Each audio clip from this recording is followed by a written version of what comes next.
नमस्ते इन्वेस्टर्स। हमने पिछले वीडियोस में अब तक 8 स्मॉल कैप स्टॉक्स एनालाइज किए हैं जिनके काफ़ी अच्छे रिजल्ट्स आए हैं। आज फिर हम आपके लिए 4 नए स्मॉल कैप स्टॉक्स लेकर आए हैं जिन्होंने अच्छे रिजल्ट्स अनाउंस किए हैं। हम इन स्टॉक्स के बिजनेसेस को समझेंगे, इनके रिजल्ट्स देखेंगे और साथ में हम लोग इनके वैल्यूएशंस पर भी थोड़ी चर्चा करेंगे। लेकिन ध्यान रहे, ये वीडियो किसी भी तरह से इन स्टॉक्स पर बाय या सेल रिकमेंडेशन बिल्कुल भी नहीं है। तो चलिए शुरू करते हैं।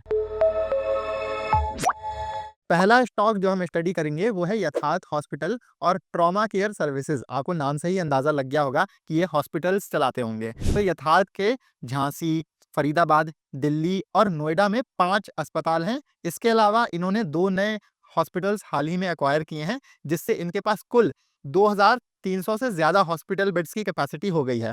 यथार्थ के काफ़ी अच्छे रिजल्ट्स आए हैं। आप देखोगे तो FY25 में इनकी सेल्स 31% बढ़कर 880 करोड़ रुपए हो गई हैं। एबिटा इनका 22% और नेट प्रॉफिट 14% बढ़ा है। आप देख रहे होंगे कि 14% की प्रॉफिट ग्रोथ 31% की सेल्स ग्रोथ से कम है और इसका साधारण सा कारण है कि कंपनी बहुत तेजी से नए हॉस्पिटल्स खोल रही है। ऐसे में सब खर्चे आपको पहले से करने पड़ते हैं, हॉस्पिटल पहले से चालू रखना पड़ता है और फिर धीरे-धीरे बाद में पेशेंट्स आते हैं, फिर सेल्स और प्रॉफिट्स आना शुरू होते हैं। इसके अलावा ऑक्यूपेंसी रेट, मतलब कि कितने हॉस्पिटल बेड्स भरे हैं, ये संख्या 54% से बढ़कर 61% हो गई है। इसके अलावा एक और ज़रूरी पैरामीटर जिसे हम ARPOB बोलते हैं, जो हमें बताता है कि हर ऑक्यूपाइड बेड से हॉस्पिटल कितना कमा रहा है। ये संख्या 28,570 रुपए से बढ़कर 30,800 रुपए हो गई है। यथार्थ का ARPOB फोर्टिस और मैक्स वगैरह से कम है, क्योंकि इनके पास जो सरकार की आयुष्मान भारत बीमा योजना है, उधर से काफ़ी पेशेंट्स आते हैं।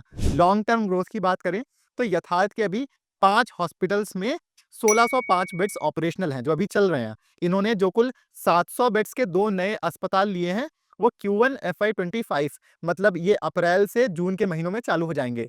बाकी इनका टारगेट है कि ये FY28 तक कुल 3000 हॉस्पिटल बेड्स कर ले जाएँगे, जो कि आपकी 23% CAGR वॉल्यूम ग्रोथ बनती है। तो यथार्थ एक तेज़ ग्रो कर रहा बिज़नेस है, जिसे आप खुद से एक बारी देख सकते हैं। एसेट हैवी बिज़नेस है, मतलब कि काफ़ी इन्वेस्टमेंट लगती है हॉस्पिटल्स खरीदने में, महँगी-महँगी मशीन्स लाने में। इस वजह से शॉर्ट टर्म में मार्जिन्स पर प्रेशर रहता है, लेकिन फिर लॉन्ग टर्म में ये आपका एक डिफेंसिव बिज़नेस बढ़िया-सा बन जाता है। सेक्टर में भी अच्छी ग्रोथ आ रही है, जैसे देश भर में हॉस्पिटल मार्केट 10 से 12% CAGR से ग्रो कर रहा है, लेकिन अगर हम लोग सिर्फ नॉर्थ इंडिया या उत्तर भारत के हॉस्पिटल मार्केट की बात करें, तो यहाँ 12 से 14% की CAGR ग्रोथ है। इसके अलावा शायद आपको पता होगा कि भारत में ना हेल्थ केयर और इलाज का खर्चा बाकी देशों से कम है। इस वजह से हमारे यहाँ विदेश से काफ़ी लोग अपना सिर्फ इलाज करवाने आते हैं, जिसे मेडिकल टूरिज़्म बोला जाता है। तो मेडिकल टूरिज़्म भी एक तेज़ ग्रो कर रहा सेगमेंट है और इसमें इंटरेस्टिंग क्या है कि बाहर से 45% पेशेंट्स सिर्फ आपके दिल्ली NCR ही आते हैं और यथार्थ के तो सभी हॉस्पिटल्स यही हैं, इसका भी इन्हें फ़ायदा मिल रहा है। अब रिस्क क्या है यथार्थ में कि 2023 में यथार्थ पर IT डिपार्टमेंट की रेड पड़ी थी। कुछ ऐसा गलत नहीं मिला था या ऐसा कुछ नहीं हुआ है कि कंपनी पर कोई फाइन या पेनल्टी लगाई गई हो, लेकिन इस दौरान थोड़ा पैसा सीज़ कर लिया गया था, जो यथार्थ इस्तेमाल नहीं कर सकता है और तब से ये केस पेंडिंग रहा है। इस वजह से यथार्थ को लेकर मार्केट में थोड़ा नेगेटिव परसेप्शन भी है। हालाँकि कंपनी का कहना है कि इस साल ये इनकम टैक्स केस क्लोज़ हो जाएगा। शायद ये भी एक कारण हो सकता है जिस वजह से स्टॉक अंडर वैल्यू चल रहा है। अब दूसरा स्टॉक जो हम स्टडी करेंगे वो एक अनोखा बिज़नेस है। स्टॉक का नाम है V2 रिटेल और ये ट्रेंड के ज़ूडियो की तरह क्लोथिंग स्टोर्स या कपड़ों के स्टोर्स चलाते हैं। फ़र्क क्या है कि ज़ूडियो ज़्यादातर महानगरों और टायर 1 शहरों में है और V2 रिटेल का पूरा फोकस टायर 2 और टायर 3 सिटीज़ पर है। इनके नोएडा और बिहार में 2 कारखाने भी हैं कपड़े डिज़ाइन और मैन्युफैक्चर करने के लिए। तो यहाँ ये अपने खुद के डिज़ाइन्स भी बेचते हैं और फिर दूसरी ब्रांड्स के भी कपड़े बेचते हैं। इन्होंने FY25 में मतलब पिछले साल कुल 72 नए स्टोर्स खोले हैं, जिससे इनके टोटल स्टोर्स 62% बढ़े हैं। अब इनके पास लगभग 190 स्टोर्स हो गए हैं देश भर में। रिजल्ट्स काफ़ी अच्छे आए हैं V2 रिटेल के। चलिए देख लेते हैं। आप इस स्क्रीनशॉट में देखोगे तो सेल्स इनकी 62% बढ़कर 1885 करोड़ रुपए हो गई हैं। मुनाफा इनका और तेज 159% बढ़कर 72 करोड़ रुपए पहुंच गया है। साथ में आप देखोगे कि जैसे-जैसे कंपनी बड़ी हो रही है, तो इनके प्रॉफिट मार्जिन्स भी बेहतर हो रहे हैं। एबिटा मार्जिन एक साल में 12.7% से बढ़कर 13.7% और नेट प्रॉफिट मार्जिन 2.4% से बढ़कर 3.8% हो गई है। तो वी एक हाई ग्रोथ मॉडल है। इसका मैनेजमेंट छोटे शहर के कस्टमर को बहुत अच्छी तरह समझता है। इन्होंने काफी अच्छा बेस ऑलरेडी बना लिया है छोटे शहरों में, और अब ये अपना बिजनेस मॉडल बहुत तेजी से देश भर के सिटीज में एक्सपैंड कर रहे होंगे। अब इन सभी स्टॉक्स में ट्रेंट, स्टाइल बाजार, विशाल मेगा मार्ट, वी रिटेल, जिसे हम लोग वैल्यू फैशन रिटेल सेगमेंट बोलते हैं, इस पूरे के पूरे सेगमेंट में वी रिटेल अभी सबसे तेज ग्रो कर रहा है। अब हम वैल्यूएशन और साथ में वी रिटेल के मैनेजमेंट ने जो गाइडेंस दिया है उसकी बात कर लेते हैं। तो इनका टारगेट है कि इस साल ये लोग 100 नए स्टोर्स खोलकर अपना स्टोर काउंट 53% से बढ़ाकर 290 के आसपास कर ले जाएंगे। इसके अलावा आप इधर जो ओन लेवल लाइन आइटम देख रहे हो, ये इनका खुद का डिजाइन और मैन्युफैक्चरिंग है। यहाँ इनका प्लान है कि अपने खुद के डिजाइन का शेयर जो अभी 40% है सेल्स में, उसे ये 55 से 60% कर ले जाएं। इससे इनके मार्जिन थोड़े बेहतर होंगे, क्योंकि खुद के बनाए कपड़ों पर ज्यादा मार्जिन मिलती है ना। सेल की बात करें तो पिछले साल सेल 1885 करोड़ रुपए थी, जिसे ये इस साल 45% बढ़ाकर 2700 करोड़ रुपए के ऊपर ले जाएंगे। अब मार्जिन पर मैनेजमेंट का ये कहना है कि ऑल्दो मार्जिन थोड़े बहुत बेहतर होंगे, लेकिन अब क्योंकि इतना तेजी से नए स्टोर्स खोले जा रहे हैं, तो मार्जिन एक्सपेंशन बहुत ज्यादा नहीं देखने को मिलेगा फिलहाल इस साल। फिर भी इन्होंने 4 से 5% नेट प्रॉफिट मार्जिन का गाइडेंस दिया है। ऐसे में आपको FY25 के प्रॉफिट पर स्टॉक महंगा लगेगा, 90 के पीई पर है क्योंकि, लेकिन अब ग्रोथ स्टॉक है तो हम 1 ईयर फॉरवर्ड पीई देखेंगे तो ये बस 60 है। अब शायद से 60 का पीई भी आपको वी के लिए ज्यादा लगेगा। तो देखिए, थोड़ा तो ज्यादा है, लेकिन रिटेल बिजनेसेस थोड़े महंगे पीईस पर ही ट्रेड करते हैं, और वी ग्रोथ स्टॉक भी है। जैसे ट्रेंड जब 50% के रेट से तेज ग्रो कर रहा था, तब वो 230 से भी ऊपर के पीई पर ट्रेड करता था, लेकिन फिर ट्रेंड का सेल्स ग्रोथ रेट 50% से घटकर अब बस 30% रह गया है। तो स्टॉक भी डीरेट हुआ है, काफी करेक्ट हुआ है, पर फिर भी अभी भी स्टॉक ट्रेंड का 130 के पीई पर है। तो मोटा मोटी मेरे कहने का मतलब है कि ट्रेंड, डीमार्ट या वी जैसे बिजनेसेस आपको हमेशा प्रीमियम पीईस पर ही मिलेंगे। लेकिन एनीवेज ये स्टॉक में रिस्क भी है, क्योंकि अगर एक दो क्वार्टर्स भी ग्रोथ में कुछ दिक्कत आती है या उतने अच्छे रिजल्ट्स नहीं आते हैं, तो फिर ऐसे सिचुएशन में ग्रोथ स्टॉक्स बड़ी जल्दी करेक्ट भी हो जाते हैं। इस वजह से स्टॉक्स को ट्रैक करना बहुत जरूरी होता है। कंपनियां हर महीने अपने रिजल्ट्स निकालती हैं, और अगर आप एक सीरियस इन्वेस्टर हो तो आपको अपने पोर्टफोलियो स्टॉक्स को ट्रैक करते रहना पड़ेगा कि कैसे रिजल्ट्स आ रहे हैं, कहीं सीईओ ने रिजाइन तो नहीं कर दिया। ऐसे ही कई बारी कंपनियों के अचानक से अच्छे रिजल्ट्स आने लगते हैं, तो वहां अपॉर्चुनिटी हो सकती है निवेशकों के लिए। इसलिए हमने सीरियस इन्वेस्टर्स के लिए एक पर्सनल व्हाट्सएप कम्युनिटी बनाई है, जहां हम 100 से ज्यादा अच्छे अच्छे स्टॉक्स को क्लोजली ट्रैक करते हैं। उनके business model, valuation, risk factors, कैसे रिजल्ट्स आ रहे हैं, सब पर डिटेल में डिस्कशन होता है। यहाँ हम अपना पोर्टफोलियो भी शेयर करते हैं, और वन ऑन वन आपके सारे डाउट्स भी क्लियर करते हैं। हाँ, लेकिन हम किसी भी तरह से स्टॉक्स पर बाय या सेल कॉल्स नहीं देते हैं। हम लोग सेबी रजिस्टर्ड नहीं है।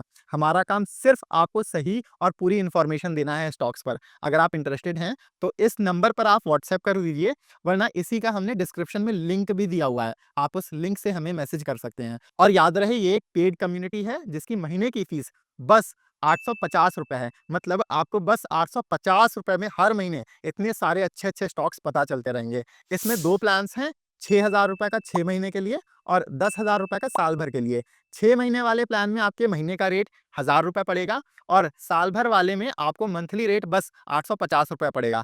अगर आप इंटरेस्टेड हैं तो आप नीचे दिए हुए लिंक से हमें कॉन्टैक्ट करके ये कम्युनिटी ज्वाइन कर सकते हैं। चलिए वापस से अपने बिजनेसेस पर आते हैं। तो तीसरा बिजनेस जो हम स्टडी करेंगे या डिस्कस करेंगे वो है EFC India. EFC office leasing business में है। ये लोग बिल्डिंग्स किराए पर उठाकर उसको रिनोवेट करते हैं, और फिर आगे उन्हें दूसरी कंपनियों को ऑफिसेस के रूप में लीज या किराए पर देते हैं। अब ऐसे भी हो सकता है कि ईएफसी पूरा का पूरा ऑफिस या एक पूरा फ्लोर किसी कंपनी को दे दे। इसके अलावा ये कोवर्किंग स्पेसेस, मतलब कि एक बड़े ऑफिस में अलग अलग कंपनियों का स्टाफ साथ में काम कर रहा हो, तो ये लोग कोवर्किंग स्पेसेस भी चलाते हैं। ये इनका रेंटल बिजनेस हुआ। इनके दिल्ली, बैंगलोर जैसे 9 शहरों में 79 ऑफिसेज हैं, जहां ये 60,000 से ज्यादा ऑफिस सीट्स मैनेज करते हैं, और पर सीट पर ये लगभग 6,500 से 7,000 रुपए का महीने का चार्ज करते हैं। इसके अलावा ईएफसी ऑफिसेज के इंटीरियर डिजाइनिंग के भी बिजनेस में है। ये अन्य कंपनियों के ऑफिसेज डिजाइन करते हैं। यहाँ अभी इनके पास 200 करोड़ रुपए की ऑर्डर बुक है, और इन्होंने हाल ही में एक फर्नीचर मैन्युफैक्चरिंग कंपनी भी खरीदी है,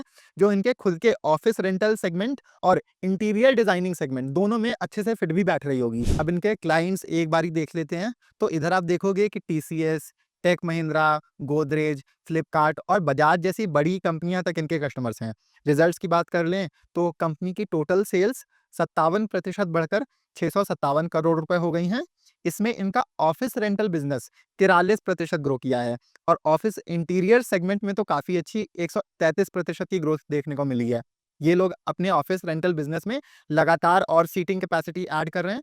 इसके अलावा कंपनी का मुनाफा 122% बढ़ा है और नेट प्रॉफिट मार्जिन भी एक्सपैंड किया है। ये 15.1% से 21.4% हो गया है। फर्नीचर बिजनेस पर अभी हम ज्यादा ध्यान नहीं देंगे, वो अभी काफी छोटा है। तो इस बिजनेस के लिए हम लोग इस साल भी अच्छी ग्रोथ देख सकते हैं या देखने को हमें मिल सकती है।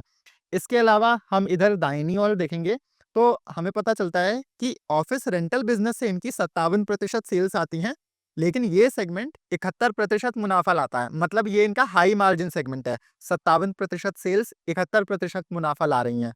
इंटीरियर बिजनेस इनका 40% सेल्स लाया है और प्रॉफिट में शेयर उसका 28% या कहने को 30% है।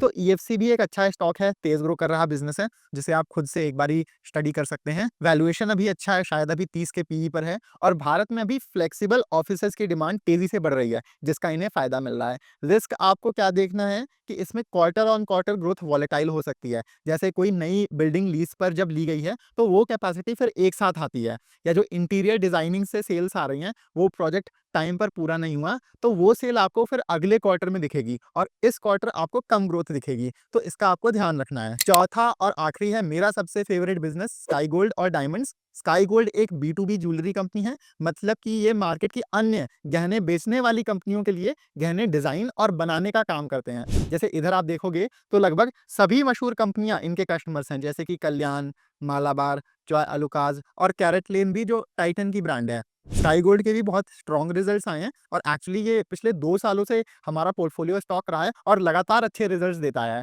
इनकी सेल्स एक साल में डबल होकर 3,500 करोड़ रुपए के ऊपर हो गई हैं और मुनाफा तो इनका 227% ग्रो करके या कहने को 3 गुना से भी ज्यादा होकर 133 करोड़ रुपए पहुंच गया है।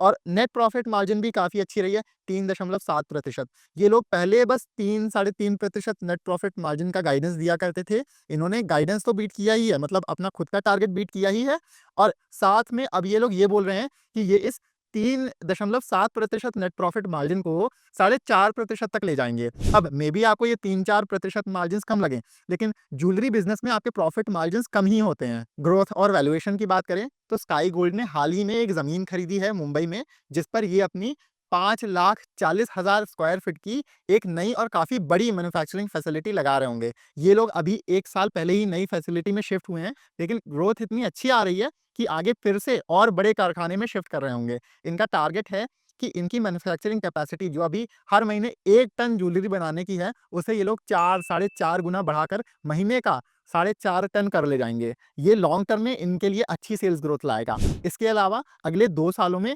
इनका अपनी सेल्स 7,600 करोड़ रुपए करने का टारगेट है, जो कंपनी के लिए बढ़िया 46% की सालाना ग्रोथ बनती है और 4.5% की प्रॉफिट मार्जिन पर जो इन्होंने अंदाजा दिया है, इनका FY27 का अंदाजन मुनाफा 340 करोड़ रुपए निकल कर आता है।